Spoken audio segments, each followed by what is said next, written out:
12 જૂન 2025 અમદાવાદના આકાશમાં એ દિવસે માત્ર પ્લેન જ નહોતું તૂટ્યું, 260 પરિવારોના સપના અને ભવિષ્ય પણ વેરવિખેર થઈ ગયા હતા.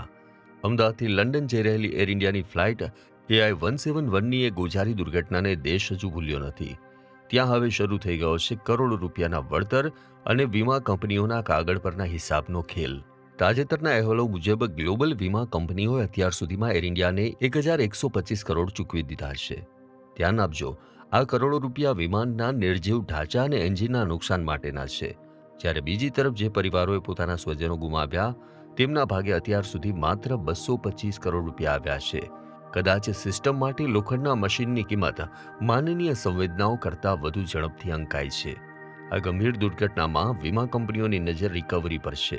વિમાનના 2 એન્જિનમાંથી એક જૂનું એન્જિન જે સર્વિસિંગમાં હતું, તેને હવે રીઇન્સ્યોરન્સ પોતાની માલિકીનું ગણાવે છે.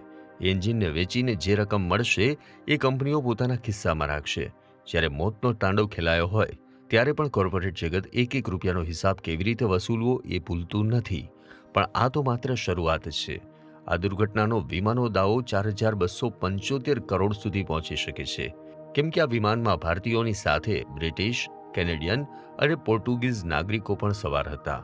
હવે આંતરરાષ્ટ્રીય મોન્ટ્રિયલ કન્વેન્શન હેઠળ વિદેશી અદાલતોમાં કેસ ચાલશે.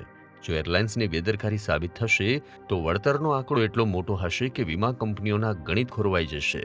રાહતની વાત એ છે કે ટાટા, AIG અને ન્યૂ ઇન્ડિયા ઇન્સ્યોરન્સ જેવી ભારતીય કંપનીઓએ ચપળતા વાપરીને આ જોખમ વિદેશી કંપનીઓ પર ટ્રાન્સફર કરી દીધું હતું. છતાં કાયદાકીય લડાઈ લાંબી ચાલશે. એર ઇન્ડિયાએ જે $20 અબજની પોલિસી લીધી હતી, તેની અસલી કસોટી હવે વિદેશી કોર્ટરૂમમાં થશે. ઇન્સ્યોરન્સના ચેક કદાચ બેંક બેલેન્સ વધારી દેશે, પણ એ શૂન્યતા ક્યારેય નહીં ભરી શકે જે 260 પરિવારોના જીવનમાં સર્જાઈ છે. વળતરની આ રકમ ન્યાય છે કે માત્ર કાયદાકીય ઔપચારિકતા, એ તો સમય જ બતાવશે.